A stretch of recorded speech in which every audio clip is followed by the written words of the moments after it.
back here on In Focus, and thanks for staying on. South Africa has once again approached the International Court of Justice in The Hague to intervene after Israel launched a fresh attack on Rafah refugees settlement in Gaza. Pretoria says Tel Aviv's military offensive has already led to casualties, adding that this will further result in large-scale killings and destruction. For more on that conversation, we're joined now by Dr. Oscar van Heerden, Senior Research Fellow at the University of Johannesburg Center for African Diplomacy and Leadership. Dr. van Heerden, good to have you, and thank you very much for coming on. South Africa, for the second time now, petitioning the International Court. Israel's response is simply that South Africa is acting as a legal arm of Hamas through these applications, and they're calling the hypocrisy of it all for South Africa's failing to challenge other war crimes in that particular court. What's your take?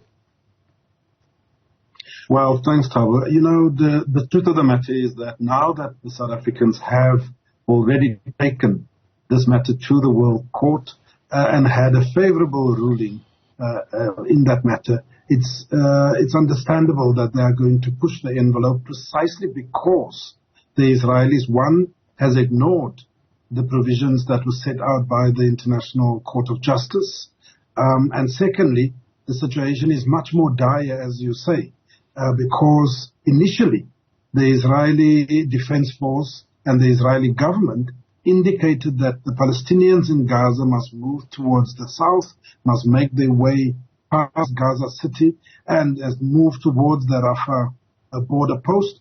And now it seems that now that there is a concentration of more than 1.5 million Palestinians in Rafah, the IDF and the Netanyahu government has now publicly announced that that is their next campaign and they are going to be bombing. And indeed, they have started that bombing. Hence, South Africa's urgent application to the court.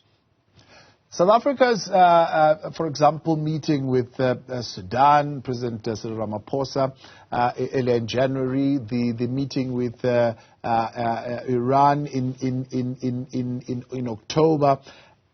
All of this, Israel looking at it as saying, well, South Africa is almost ramping up its relationship with these countries that are anti-Israel. How do you read those kind of relations that South Africa is beginning to conjure up around the globe? Look, Tabo, the point is that, this is a popular narrative from those that don't agree with the South African government having taken this step. A very big step. You would recall everyone that was opposed to it said that it's not going to be successful, that the South African government's case is weak, that it's meritless, that it's nonsense. These were all the adjectives being used by world leaders. And unfortunately, they all have egg on their face now. And so the narrative that comes is that South Africa is now becoming friends with all these autocrats and dictators and non-democratic countries. But the reality of the situation is that we are in a multipolar world. South Africa is being a responsible citizen of that world. The interaction, for example, with the Sudanese is to try and find peace that's brewing there with the potential conflict.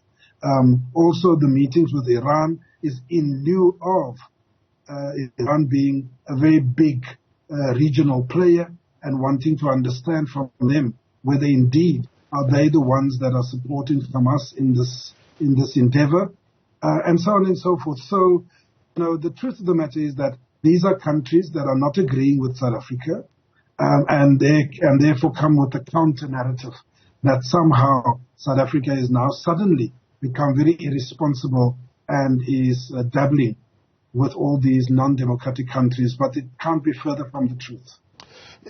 South Africa says, well, look, now that Israel wants to extend its offensive into Gaza, a densely populated southern city of Rafah requires additional emergency measures to protect Palestinians.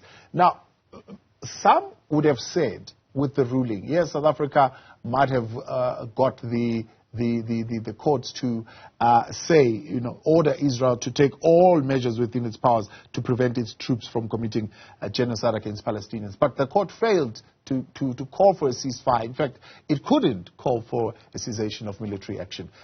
why would a court come to a different conclusion now? Because even if it does order emergency measures, it cannot tell Israel to stop its military action. Well, it can. It can tell Israel to stop.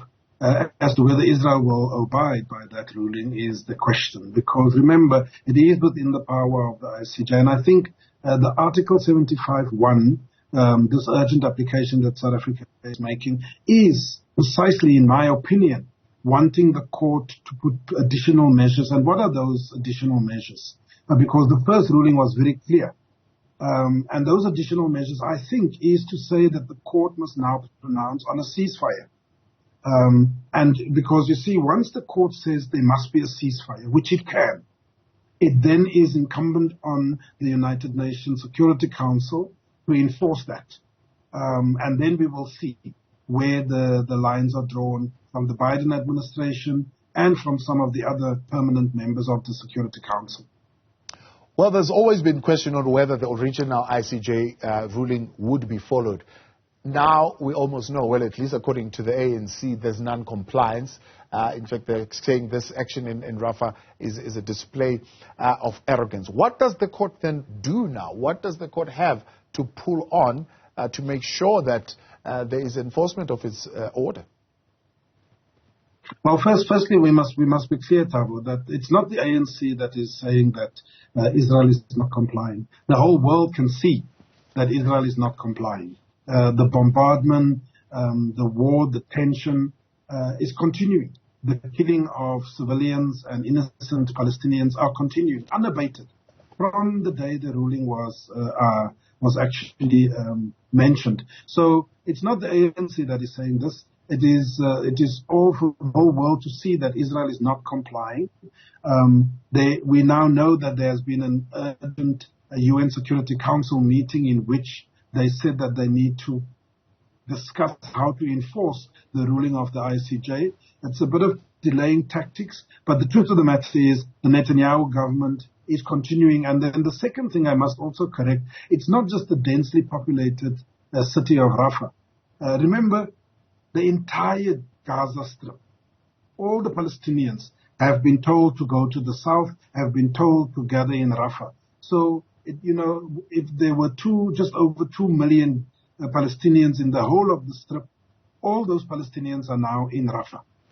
And so when you now say you are going to bomb and so forth, I think the Israelis are executing the plan that they always had in mind, which is to ethnically cleanse the Palestinians. They are going to force the Palestinians to a point where you have a choice either to die because of the bombardment or to break through the Rafah border and run into Egypt for your own safety. And we know what will happen then. Once Palestinians cross the border, like many before them in other neighboring countries, they will never be able to return. The U.S. also beginning, I suppose, for the first time to speak out, particularly on this offensive in Rafah. Is that an indication of maybe the U.S. beginning to see, I suppose, what, as you put it, the rest of the international community is beginning to see? I think the U.S. realizes that it can no longer defend the indefensible.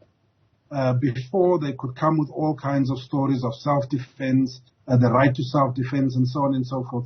But the truth of the matter is now, it is blatantly obvious that the Israelis is busy with a campaign to exterminate the Palestinians, to kill as many innocent civilians, women and children, and either they are going to disassociate themselves from it, otherwise they are going to be seen to be complicit to the genocide that is taking place, or they actually have to try and force the Israelis to stop. According to Netanyahu, where should these displaced people go? I mean, initially when we spoke to them, they said, well, we were making pamphlets and making announcements and telling people to go to the south. Some went to the south. Where are they saying they must go now? This is a well-executed plan, Thabo, as far as I'm concerned. There's a document in the Israeli intelligence that have told us and informed the world what the intention is. And the intention is they don't care where the Palestinians go as long as it's not staying in Gaza. There's behind-the-scene negotiations between the Americans, Blinken, and the Israelis trying to force the Egyptians to accept the refugees that is going to come through the Rafah border. So far, Egypt has maintained that it will not accept any refugees, but they are certainly making various incentives for Egypt to accept, one of which is to write off its debt with the World Bank and the IMF. And so they are wanting to execute a plan that says you want to get rid of these Palestinians. They must all go into the Sinai Desert. So, yeah, U.S. President Joe Biden telling Netanyahu that Israel should not proceed with an operation in Rafah without a plan to ensure the safety of the people sheltering there. Britain and Germany expressing concern about the prospect of an offensive in Rafah. Dutch foreign minister saying that this will bring in a bigger humanitarian catastrophe, calling it unjustifiable, and Egypt warning of dire consequence. I mean, does this make any difference to Israel? This kind of warning now that is coming from others who are seen to be their allies? Unfortunately, Thabo, what we've seen over the years, and it's many years, is that when the time comes, then we have all these voices that now want to sound as if they are concerned of the Palestinian people. They can see the situation is dire. They are not doing anything. The Netherlands, for example, is saying that it's going to be a humanitarian catastrophe, but their own courts had to force the government of the Netherlands to not sell and provide machine parts for fighter jets to the Israelis. So this is just double standards at its worst. They know that the world is watching. The world can see. This is not in the 80s anymore. Everyone has smartphones. We are getting this live from Gaza, from Palestinians, from aid workers, from the United Nations workers, etc., etc. Everyone can see what's happening there. And so they want to say the right thing, but they're certainly not doing the right thing. Dr. Van Heerden, I appreciate your time. Thanks so much for coming on. That's Dr. Oscar Van Heerden, Senior Research Fellow at the University of Johannesburg Center for African Diplomacy and Leadership.